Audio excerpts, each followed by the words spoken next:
Hello, welcome to Rants Without Pants, which you can watch on shabhead.blogspot.com or bloggingblue.com. My name is Adam Shabhead. You may know me from the Madison, Milwaukee power pop band The Shabelles, who some say is difficult to work with. Is Mr. Shabhead difficult to work with?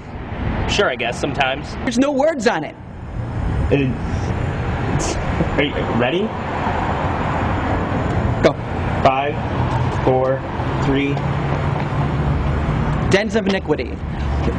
5, 4, 3. Dens of iniquity. Parlors of pleasure. I can't do it. We'll do it live. What? Fuck it! We'll do it live! This fucking thing sucks! This week on Rants Without Pants, I'll be discussing former Mayor Dave's bitterness towards Sly in the Morning, new Glarus beer in the White House. First, let's talk about the Cliff. Hey, you got a big mouth, Clayton. Hey, happens to be right, you know. Yeah, it's a genetic quirk in the Clavin family that we all have 2 extra teeth. You see, that's the only way that we can prove that we are the rightful heirs to the Russian throne. Hello in there, Cliff. No. Not that Cliff. The Fiscal Cliff, which is a term used to describe what will happen when the Bush tax cuts expire at the end of this year. Obama and the Democrats want to extend tax cuts for those making under $250,000. But for those that are making over the $250,000, they would like to let expire, go back to the same percentage it was under the thriving Clinton economy. You know, the socialist approach. However, John Boehner and the Republicans do not want to increase taxes on the wealthy, even though it adds trillions of dollars to the deficit and was proven by the Congressional Budget Office that it doesn't help the economy at all. Economists state that if there is no compromise by the end of this year, the taxes go up on all of us, and this happens. Don't just look at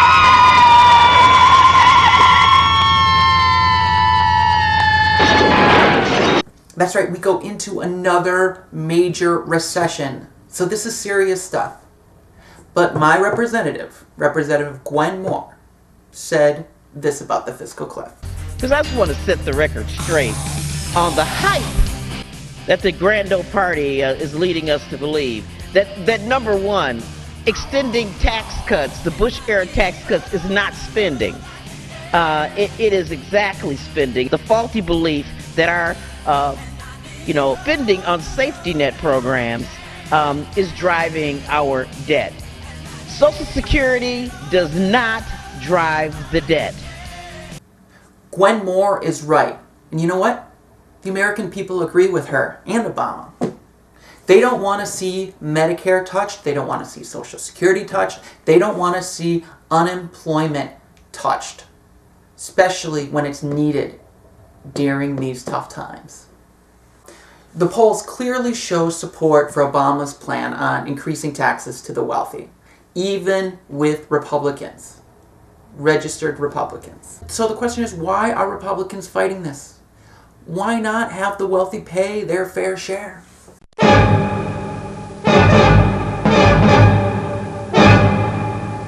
Oh, right. The Grover Norquist tax pledge that all Republicans signed, stating that they cannot increase taxes to the wealthy. He thinks the best solution is actually not to negotiate a compromise right now, is to go over the cliff. Norquist is actually suggesting that our middle class taxes should go up if the wealthy can't keep their same tax breaks. He wants us to purposefully drive off the cliff.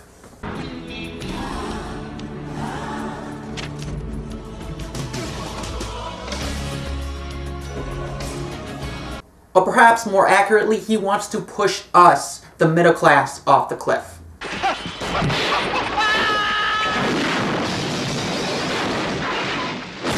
Grover Norquist's claim that they really want to do away with government. They want to, quote, shrink government down to a size so small that they could drown it in a bathtub. Shabhead News Alert. It appears that John Boehner offered a counterproposal to Obama's plan. The Obama administration called it a step backwards. Sticking with that, the Republicans saying that they still want to extend all Bush-era tax cuts. So right there, we still have a divide. The plan is very vague. It would cut $1.2 trillion in spending, mostly from safety net programs like Medicare, Medicaid, Social Security, and then also raising the Medicare eligibility age from 65 to 67. It's pretty much a shit plan. Fly up to the many Republican senators who are standing up against Grover Norquist. And I care more about this country than I do about a 20-year-old pledge. And would he hold it against you in an upcoming re-election bid for the U.S. Senate? Well, in all likelihood, yes. Grover Norquist has no plan to pay this debt down. His plan says you continue to add to the debt. He said you're not going to go through on this promise to raise revenues because you, quote, like being a senator. Your response? I love being a senator, and I want to be a senator that matters for the state of South Carolina and the country. I will violate the pledge, long story short. I hope his wife understands that commitments last a little longer than 2 years or something. I give a shitload of credit to Saxby Chambliss and Lindsey Graham and the rest of the Republican senators and politicians that are saying that they will violate the Grover Norquist Pledge. That takes courage and strength and leadership, and we should give them support. However, I'm wondering how our own Republican Senator Ron Johnson feels about the Grover Norquist Pledge. But that's not an answer to the question. So there's nothing that you see over the next 35 days that would have you break that pledge with Grover Norquist. Because raising taxes harms economic growth.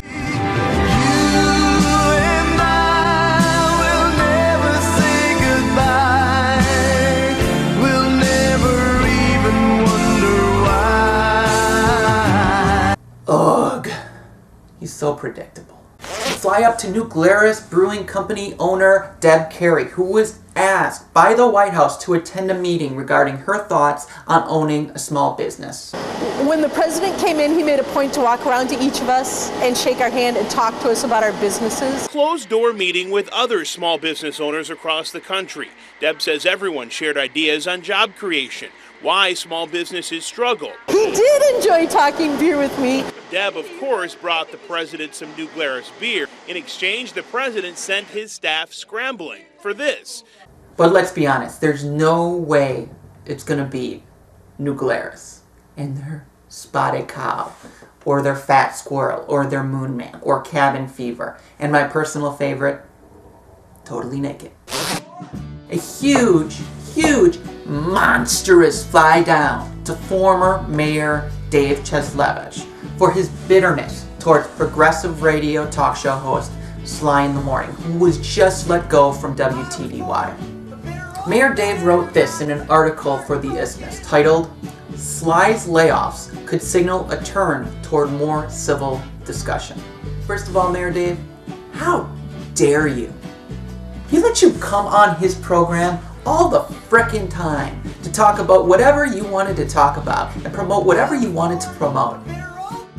Madison Mayor Dave Cheslevich is with us. We still need a new hotel downtown. We'll continue to work on that. We still need to replace the Government East parking ramp. We'll work on that. Even when he disagreed with you, he always talked about how much he liked you.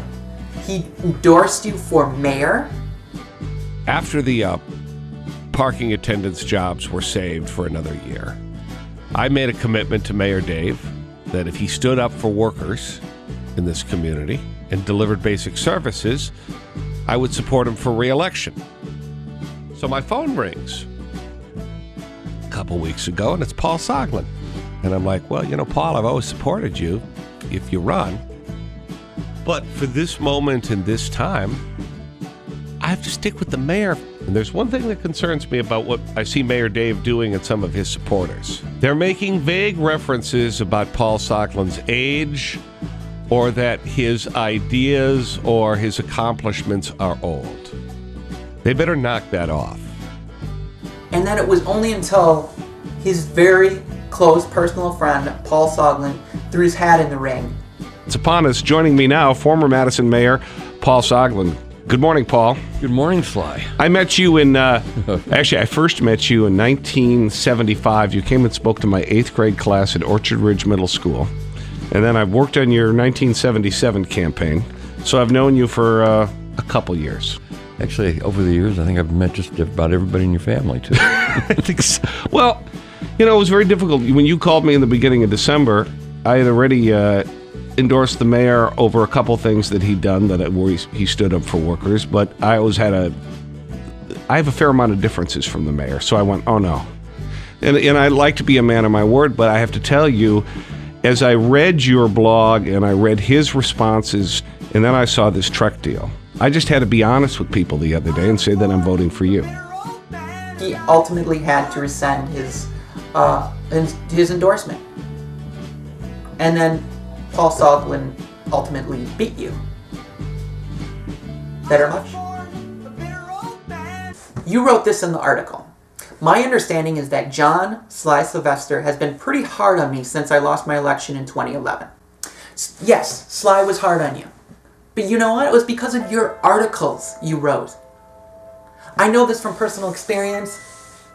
When you put yourself out there, the people have the right to come back at you with vigor.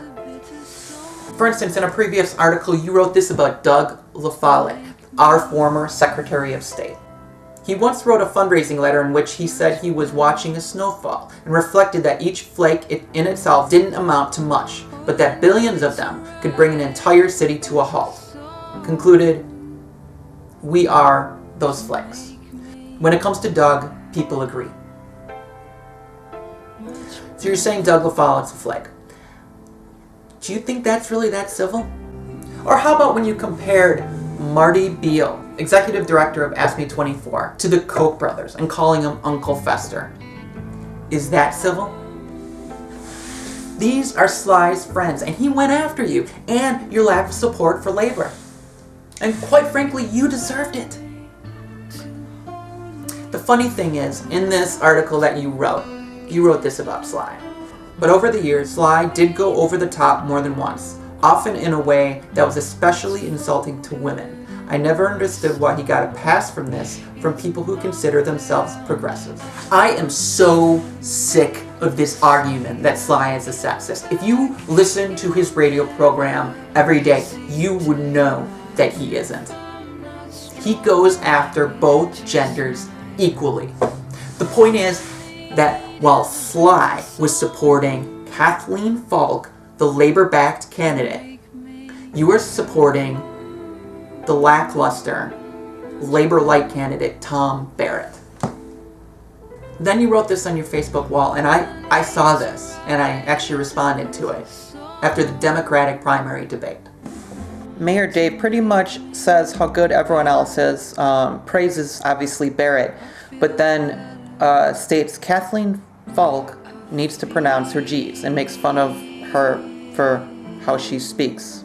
You've always had it in for Kathleen Falk, and you constantly going after her and trying to defame her is just kind of creepy. Now, after being called out on this on your Facebook post, you said this. Mayor Dave then responded, well, it was intended as a joke, but since so many of you are taking it so seriously, here's the serious point of it.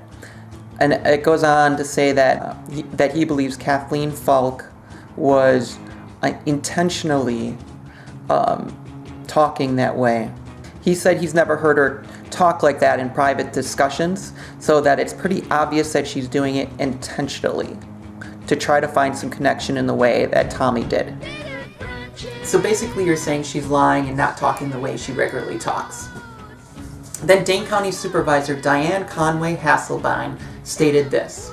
Dave, I've heard her drop her G's a number of times when she's talking in front of people and in private conversations. We agree on one important thing. She is intelligent and articulate. Now let's stick to substance and not speech patterns. And Alder Lisa Sudik stated this.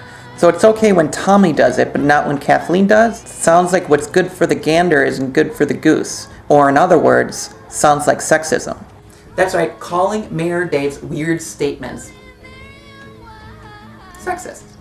My point is, Mayor Dave, you're being hypocritical, bitter, dickish, and most importantly, unappreciative of Sly and what he has done to help promote you and your ideas. And some of them are, they're out there. What the hell happened here? Where is this bitterness coming from? Maybe it's from you getting fired from being... Shabhead News Alert. There is now a petition going. It's called Give Sly the Mic. And essentially it's to tell 92.1 to give Sly the mic. The information is right here. Support Sly and try to get Sly on the mic. Thanks.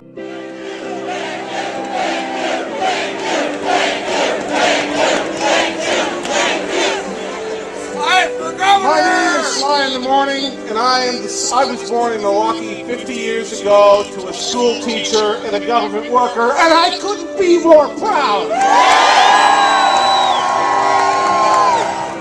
I have the governor's personal email because he's come on my show a number of times. Should I give that out now?